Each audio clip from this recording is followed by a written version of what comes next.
অনেকের ছোটবেলার সঙ্গে আমি খুব জড়িত, যারা আমাদের থেকে একটু ছোট, যে মনের কথা, তারপরে পাপেট নিয়ে যে কাজগুলো, এগুলো 23শে মার্চ 1971 পাকিস্তান দিবসের সময়, তখন তো মুক্তিযুদ্ধের একেবারে চরম মুহূর্ত। এই সময় মোস্তফা মনোয়ার সহ যারা সেই সময় টেলিভিশন হত্যাকর্তা ছিলেন, তারা বলেছিল পাকিস্তান দিবস আমরা পাকিস্তান পতাকা দেখাবো না। আমাদের সামাজিক যোগাযোগ মাধ্যমগুলোতে আছে, ওগুলো একটু দেখলেই বোঝা যায় যে কীরকম শ্রদ্ধা তার প্রতি মানুষের। আমি কি বলবো, সংবাদপত্রের, সাহিত্যের, নাটকের, অভিনয়ের, লেখক বিভিন্ন জায়গা থেকে তার উপরে শ্রদ্ধা নিবেদন করতে, এইটা পাওয়া তো বিশাল ব্যাপার। এটা উনি অর্জন করেছেন এবং আমার দেখা মতে আসলে উনি পারতেন না, শিল্পের এরকম কোনো শাখা নাই।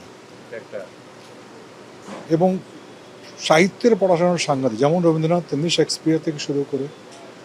এবং এই যে মানে মানে বলা হয় যে শিল্পী মোস্তফা মনোয়ার, এবং অ্যাস্থেটিক্স যেটা ধারণা, নন্দন তত্ত্ব, এটা বোধহয় ওনার কাছ থেকেই শেখা শোনার। এত সাহসী একজন, যিনি সেই সময়ে 60s দিকে বিটিভির, তখন তো পাকিস্তান টেলিভিশন কর্পোরেশন ছিল, সেই সময় কিন্তু শেক্সপিয়ারের ট্যামিং অফ দ্য শু, মুখরা রমণী বশীকরণের মতো নাটক করেছেন ওই সীমিত পরিসর। তার নাটক দেখে সত্যজিৎ রায় রক্তকরবী দেখে প্রশংসা করেছিলেন, না জেনেই কিন্তু করেছিলেন। আমরা যারা শিল্পের শাখায় মৃদুমন্দ হালকাভাবে বিচরণ করি, তারা প্রতি মুহূর্তে তার কাছে শিখেছে। আমি আমার নাটক যখন নির্দেশনা দিয়েছি, তখন আমার এখনও মনে আছে এই জায়গায় এসে আমি বিভিন্ন সেটের ব্যাপারে ওনার কাছ থেকে আলাপ করতাম। আমি আত্মীয়তা ছাড়াও আমি ওনাকে স্যার বলতাম, এবং বলতে গেলে ওনার পায়ের কাছে বসে থেকে ওই আমার মনে আছে তুগলক, ক্রুসিবল, আরও চরিতামৃত থেকে শুরু করে সমস্ত নাটক উনি দেখেছেন, এবং আমি ওগুলো সেটের ব্যাপারে, পোশাকের ব্যাপারে পর্যন্ত আমি এসে কথা বলেছি। প্রতি মুহূর্তেই শেখার ছিল। আমি ওনার সঙ্গে বিদেশে ট্যুরে গিয়েছি। উনি প্রথম ব্যক্তি যিনি বলেছিলেন যে নাচের যে টিমটা যায়, তার সঙ্গে একজন টেকনিক্যাল লোক দরকার যে সেট লাইট করবে। এটা আগে ভাবা হতো না, মনে হতো লাইট করলেই হয়ে যায়, কিন্তু আলো যে একটা কাজ করতে পারে একটা অনুষ্ঠানের ক্ষেত্রে, এটা মোস্তফা মনোয়ার কিন্তু জোর করে নিয়ে গেছেন আমাদেরকে। আমি গিয়েছি, সৈয়দ জামিল আহমেদ গেছেন একবার।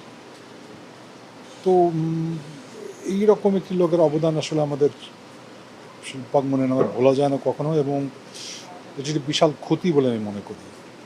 আমরা যদি আরও কিছুদিন ভালো মতো পেতাম তাকে, অনেক মানুষ শিখতে পেত অনেক কিছু। অনেক স্মৃতি, অনেক স্মৃতি, মানে এটা বলে বোঝানো যায় না। যেমন একটা শ্রদ্ধা যায় বলি, 23শে মার্চ 1971 পাকিস্তান দিবসের সময়, তখন তো মুক্তিযুদ্ধের একেবারে চরম মুহূর্ত। এই সময় মোস্তফা মনোয়ার সহ যারা সেই সময় টেলিভিশন হত্যাকর্তা ছিলেন, তারা বলেছিল পাকিস্তান দিবস আমরা পাকিস্তান পতাকা দেখাবো না। ট্রান্সমিশন ওভার ক্যারি করে 12টা 1 মিনিটে ট্রান্সমিশন শেষ করে উনি তারপরে পতাকা দেখিয়ে তখন শেষ হয়েছে। এটা খুব নীরব বিদ্রোহ একটা। তারপরে মুক্তিযুদ্ধে চলে গেছে। আমরা একটু আগে শুনলেন যে তার বাড়ি ভেঙে দিয়েছে, পালিয়ে পিছনের দিক দিয়ে গিয়ে তারপর অন্য জায়গায় আশ্রয় নিয়েছেন, তারপর মুক্তিযুদ্ধে অংশগ্রহণ করেছেন। আর মানে সবাই আজকে যেটা বলছে সেটা হচ্ছে যে অনেকের ছোটবেলার সঙ্গে আমি খুব জড়িত, যারা আমাদের থেকে একটু ছোট, যে মনের কথা, তারপরে পাপেট নিয়ে যে কাজগুলো, এগুলো অসাধারণ জায়গা, এগুলো মুছবে না কোনোদিন। তা আমরা তো খুব বিস্মৃতিপ্রবণ জাতি। আমার মনে হয় যে আমরা আসলে তাকে স্মরণ রাখতে পারলে আমরাই সমৃদ্ধ হব। এটুকুই বলা আছে।